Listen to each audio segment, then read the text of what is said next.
Hello everyone, welcome back to my new videos.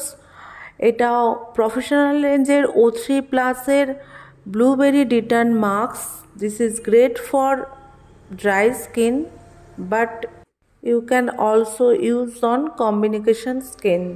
এর মধ্যে ingredients আছে fruit extract, aqua, glycerin, ascorbic acid, ফ্রুটের মধ্যে pineapple. So detan pack use করা মানেই না যে স্কিনে ডাইরেক্ট ডিটান প্যাক আমরা লাগিয়ে দিলাম. ডিটান প্যাক ইউজ করার সময় অ্যাট ফার্স্ট ক্লিনজিং করতে হবে. যার কাছে যেই ক্লিনজিং অ্যাভেলেবেল তাই দিয়েই ক্লিনজিং করতে হবে. হালকা হাতে 2 থেকে 3 মিনিট মাসাজ করে ক্লিনজিংটা করতে হবে এবং কি কটনের হেল্প নিয়ে ওয়াইপ আউট করতে হবে. সো হয়ে গেল আমার ফেস ক্লিনজিং. এখন এই ডিটান প্যাক আমি নেব. ফেসে কতটা কোয়ান্টিটি লাগবে সেটা আমাদের বুঝে নিতে হবে, যেরকম আমরা ব্লিচে নিই. আর যখন আমরা অ্যাপ্লাই করব তার আগে প্যাক ব্রাশ দিয়ে আমরা ডিটান মাস্কটাকে কিছুটা মিক্সিং করে নেব, তারপরে আমরা ফেসে অ্যাপ্লাই করব. কন্টেনারে লেখা আছে 2 থেকে 3 মিনিট মাস্কটা রাখতে হবে, বাট নো, 10 to 15 মিনিটস মাস্কটা রেখে দিতে হবে. যখন আমরা ফেস মাস্কটা অ্যাপ্লাই করব তখন লোয়ার থেকে আপার দিকে টানব.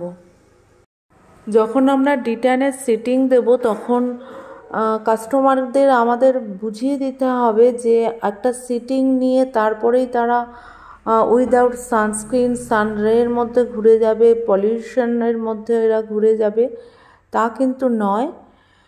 সিটিং নিতে হবে এবং কি সিটিং আফটার সিটিং প্রিকশনও নিতে হবে. প্রিকশন কি, দিনের বেলা বেরালে সানস্ক্রিন লাগাতে হবে আর রাত্রিবেলা ময়েশ্চার অ্যাপ্লাই করতে হবে.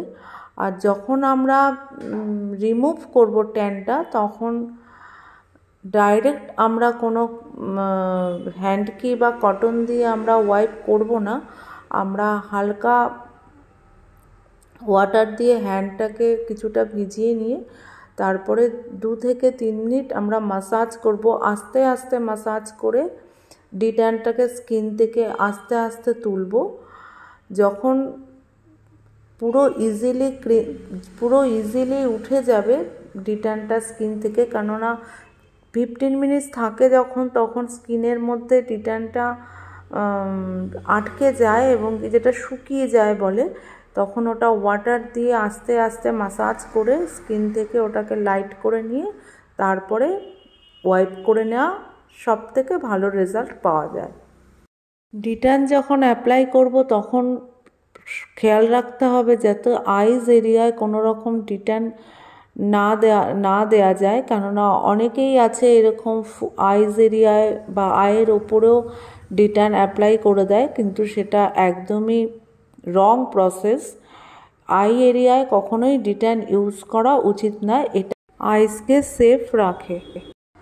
ফেসিয়ালের ওপরে আমার এরকম আরও অনেক ভিডিও আছে, তো তোমরা সেগুলো ওয়াচ করতে পারো. আর যখন ডিটান ওয়াইপ করব তখন নেকের দিকটাও খুব ভালো করে ওয়াইপ করতে হবে এবং কি নেকেও অ্যাপ্লাই করতে হবে. আর ওয়াইপ করার পরে toner must apply. Toner direct স্কিনে স্প্রে করতে পারো বা একটা কটনকে ওয়াটারে কিছুটা ভিজিয়ে নিয়ে তার মধ্যে টোনার দিয়ে অ্যাপ্লাই করতে পারো, কেননা আমি কটনের মধ্যেই সবসময় হালকা জলে ভিজিয়ে নিই কটনটাকে, তারপরেই টোনার দিয়ে স্কিনে অ্যাপ্লাই করি এবং কি খুব হালকা হাতে টোনারটা অ্যাপ্লাই করি. এই টোনারটা অ্যাপ্লাইয়ের পরে টোনারটা যখন অ্যাবজর্ব হয়ে যাবে তারপরে দিনের বেলা হলে সানস্ক্রিন আর রাত্রিবেলা হলে ময়েশ্চার অবশ্যই অ্যাপ্লাই করবে. তো স্কিনটা দেখতেই পাচ্ছ কতটা গ্লো করছে. তো যদি ভিডিওটা ভালো লেগে থাকে তো please like, share and subscribe.